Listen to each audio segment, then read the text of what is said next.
نام خالق هستی، انسان در جستجوی معنا، فصل اول، پارت سوم.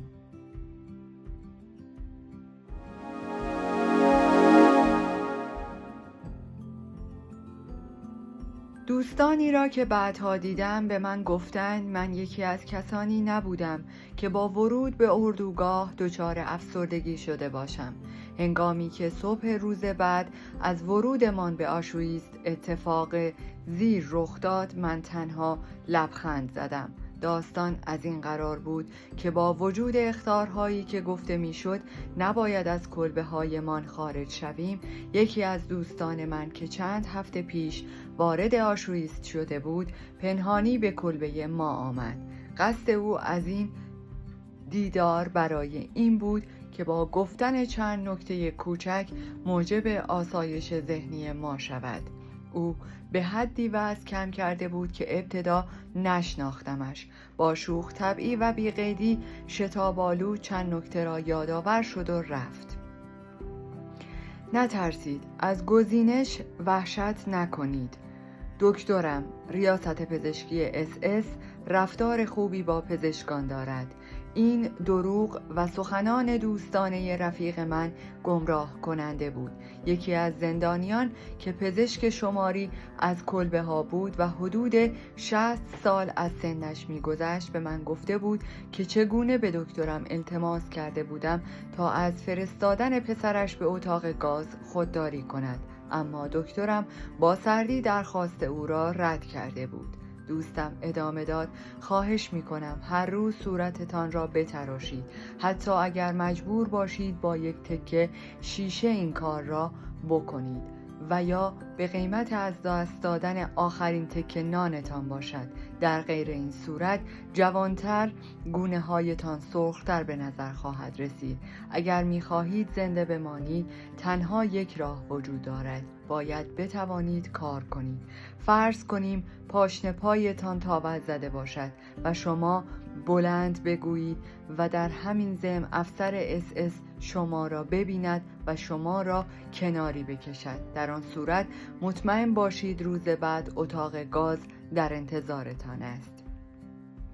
میدانید وقتی میگویم لاابالی منظورمان چیست؟ مردی که قیافه مفلوکی دارد و پوستی بر استخوان که دیگر توان کارهای دشوار بدنی را ندارد. این یک لاابالی است. یک نفر لاابالی دیر یا زود و غالباً به زودی روانه اتاق گاز می شود. بنابراین به یاد داشته باشید صورتتان را بتراشید و کشیده قامت گام بردارید. در این صورت نیازی نیست از اتاق گاز وحشتی داشته باشید. همه شما که در اینجا ایستاده اید، حتی اگر از اقامتتان 24 ساعت بیشتر نگذشته باشد، نباید از اتاق گاز بترسید. مگر شما؟ سپس رو به من کرد و گفت: امیدوارم از رک بودن من نرنجید. رو به دیگران کرد و گفت: از میان همه شما او تنها کسی است که باید از گزینش بعدی بترسد، بنابراین نگران نباشید. من لبخند زدم و حالا متقاعد شدم که هر کس دیگر در آن روز جای من می بود همین کار را می کرد.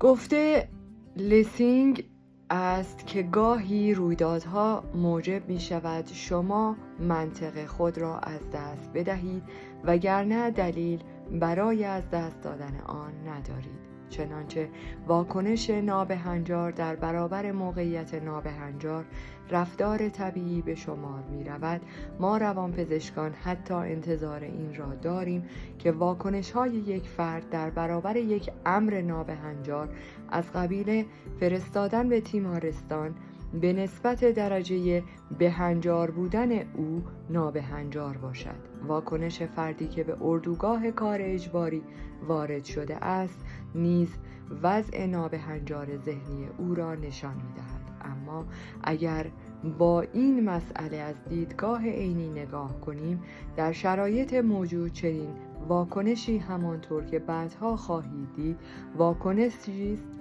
بهنجار و راستین. همانطور که من این واکنش ها را پیشتر توضیح داده ام، طی چند روز باژگون شد. زندانی از مرحله نخست به مرحله دوم می رسید. مرحله دوم مرحله بی احساسی نسبی بود که زندانی در این دوره در نوعی مرگ عاطفی دست و پا می زد. به جز واکنش هایی که تا کنون توضیح داده ام، زندانیان تازه وارد شکنجه دردناکتری را از نظر احساسی تجربه می کردند که تلاششان بر این بود که همه آنها را در خود نابود سازد. نخست اینکه در حسرت بازگشت به خانه و کاشانه و خانواده خود بودند. این میل و اشتیاق گاه چنان به زندانی فشار می آورد که احساس می کرد حسرت چون خوره به جانش افتاده است. 2. دیگر تنفر بود. تنفر از همه زشتی هایی که در پیرامونشون بود، حتی به شکل ظاهری. به بیشتر زندانیان لباسهای ژنده‌ای داده بودند که مترسک از آن خوش آینده تر بود. در فاصله کلبه ها در اردوگاه جز کثافت چیزی به چشم نمی‌خورد و هرچه بیشتر تمیز می‌کردیم بیشتر بر سر راهمان ریخته می‌شد. افسران و زندانیان مسئول خوش داشتند که تازه واردان را به کار گروهی تمیز کردن آبزیگاه‌ها و بیرون ریختن مدفوع بگمارند. اگر همانطور که معمولاً روی میداد به هنگام حمل مدفوع بگمارند، از همانطوری که معمولاً روی میداد به هنگام حمل مدفوع بر روی تپه ها مدفوع به سر و روی زندانیان میریخت و نشانی از تنفر در چهرهش دیده میشد یا سعی میکرد آنها را پاک کند. ضربات کاپو بود که بر پیکرش فرود می آمد و از این رو کشتن واکنش ها به هنجار تسریع می شد. ابتدا زندانی وقتی گروهی را می دید که در حین رفت آمد مجازات می شوند روی بر می گرداند، زیرا نمی توانست تحمل کند که رفیقاش به هنگام رفت آمد در باطلاق کتک بخورند. اما روزها و هفته‌های بعد جریان دگرگون می‌شد.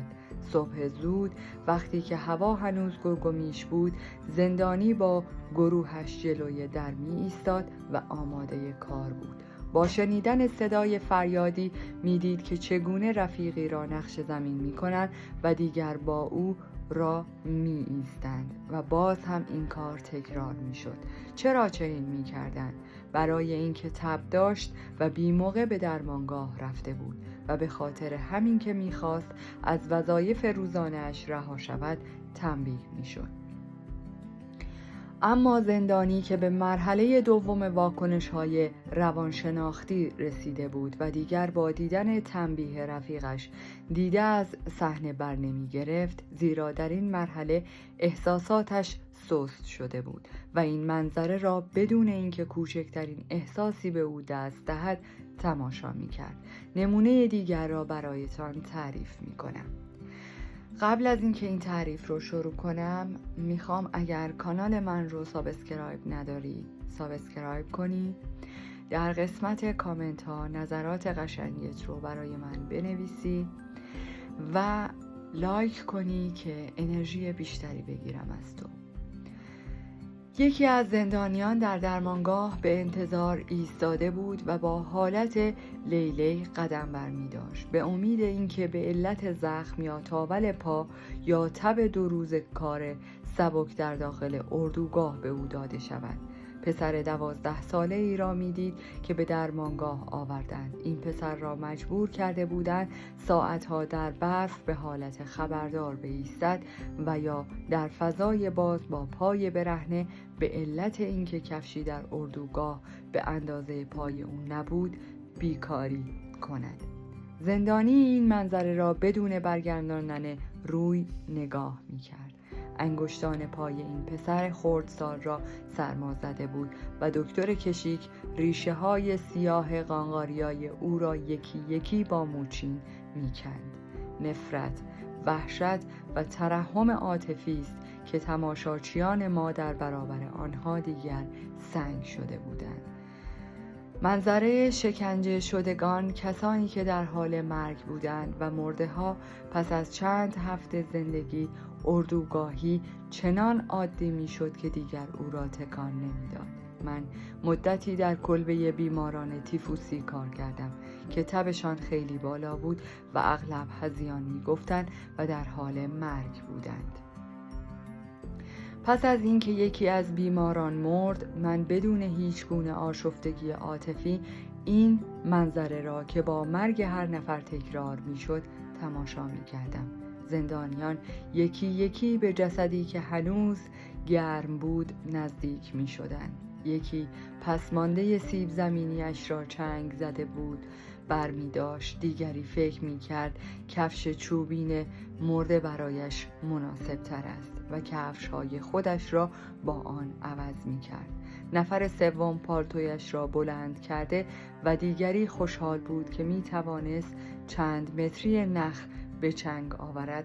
تصورش را بکنید. من هم اینها را بدون اینکه کوچکترین تکانی بخورم تماشا می کردم.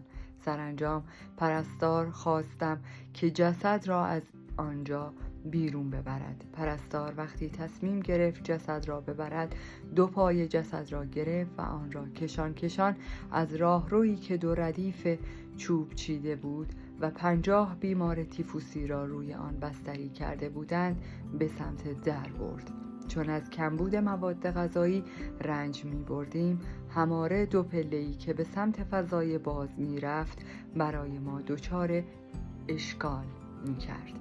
چنانچه چند ماه پس از اقامتمان در اردوگاه یارای بالا رفتن از پله ها را که حدود 15 سانتی متر بلندی هر یک از آنها بود نداشتیم و نمی توانستیم بدون آنکه دستمان را به چارچوب در بگیریم و خودمان را بکشیم از آن بالا برویم. مردی که جسد را حمل می کرد به پله ها نزدیک می شد. نفس نفس زنان خودش را بالا می کشید. بعد هم جسد را ابتدا پاهایش، بعد تنه‌اش و سرانجام سرش را بالا می کشید. سر جسد را با سر و صدای زیاد و برخورد با پله ها از آن رد می کرد. جای من در طرف مقابل کلبه و کنار تنها پنجره کوچکی بود که نزدیک زمین بنا شده بود.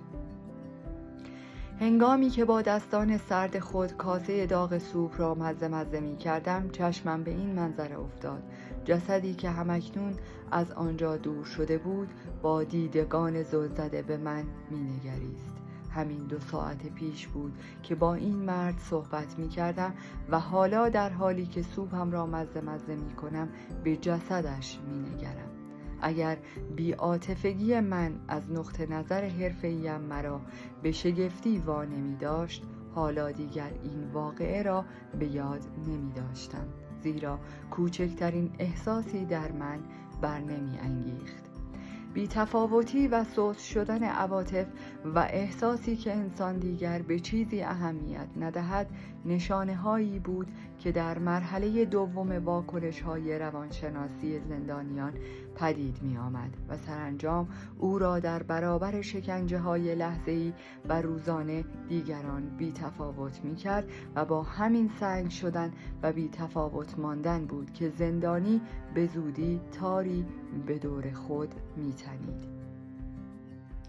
هر حرکتی موجب کتک خوردن می شد و گاهی حتی بی دلیل کتک می خوردیم.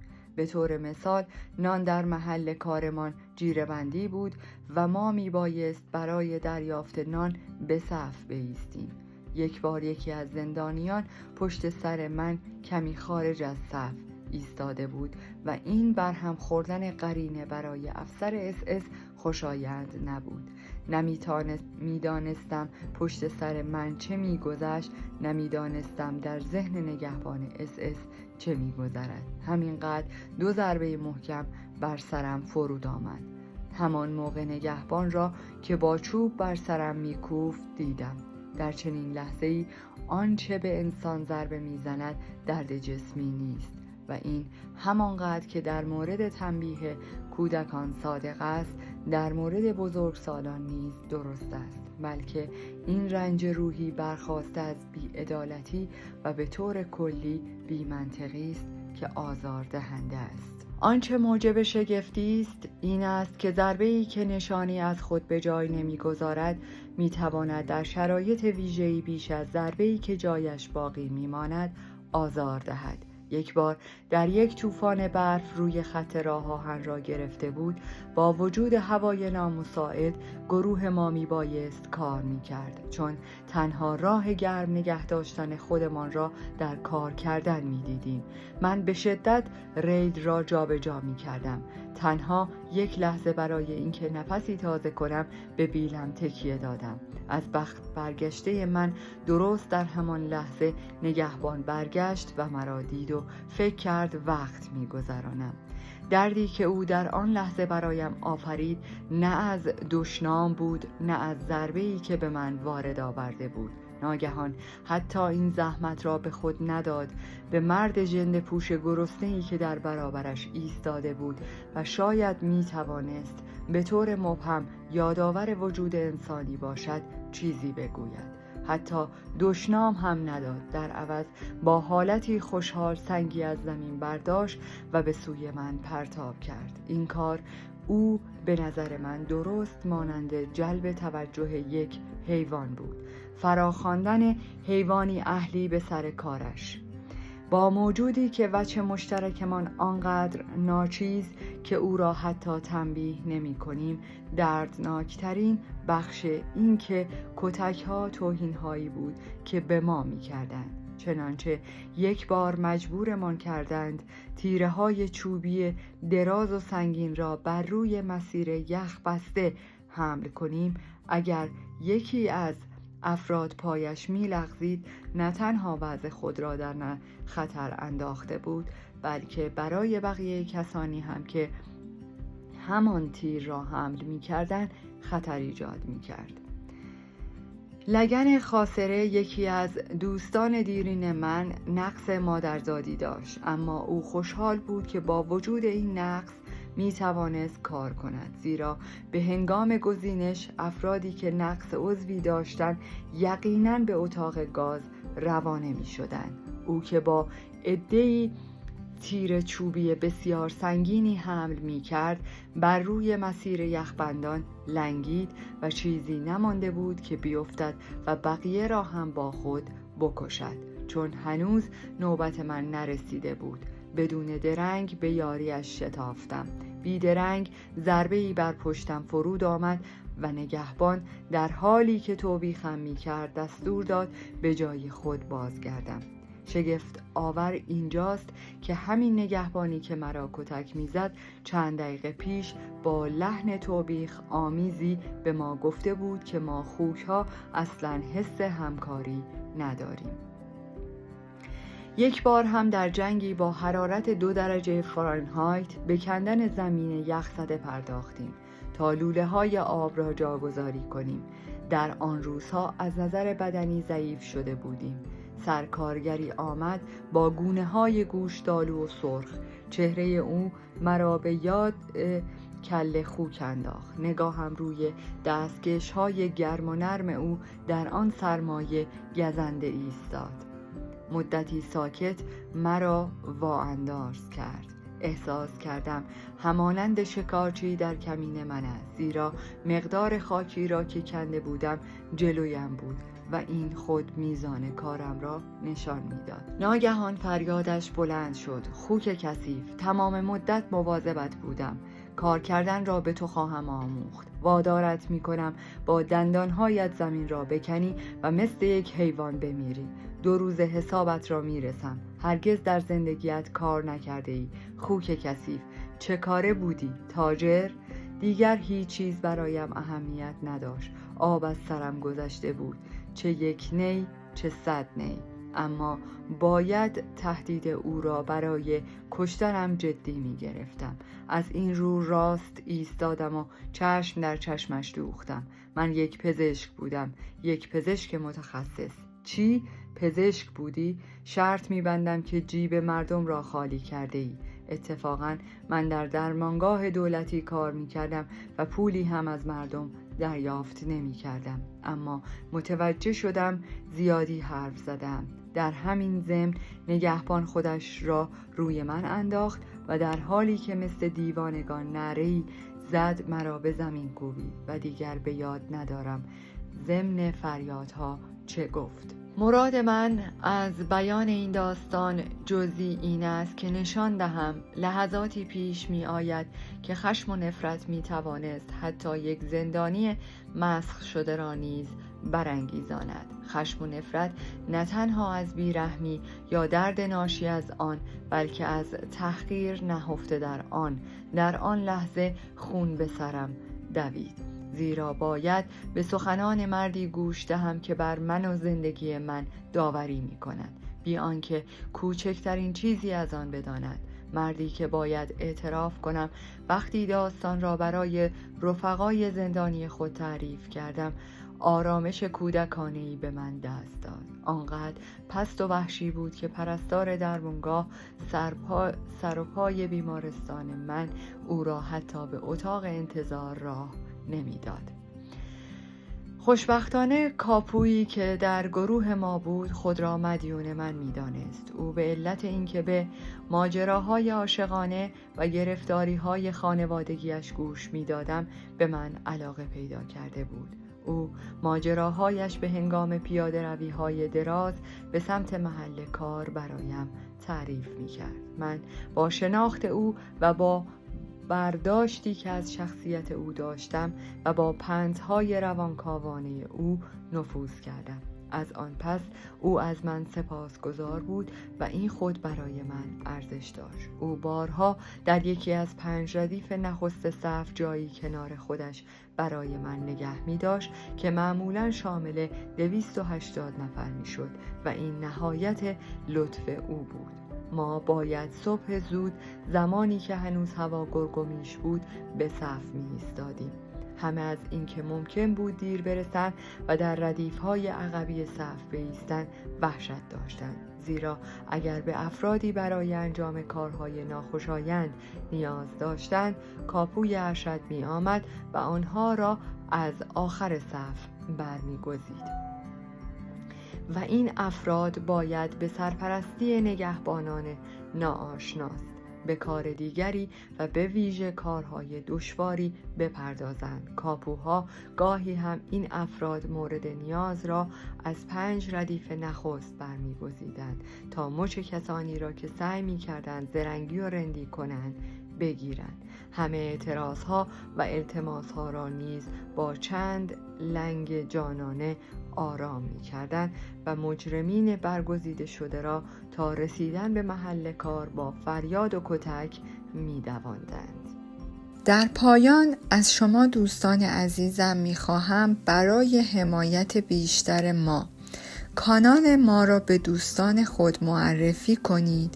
برای انرژی بیشتر ما رو لایک کنید و برای ادامه پرقدرت‌تر سابسکرایب.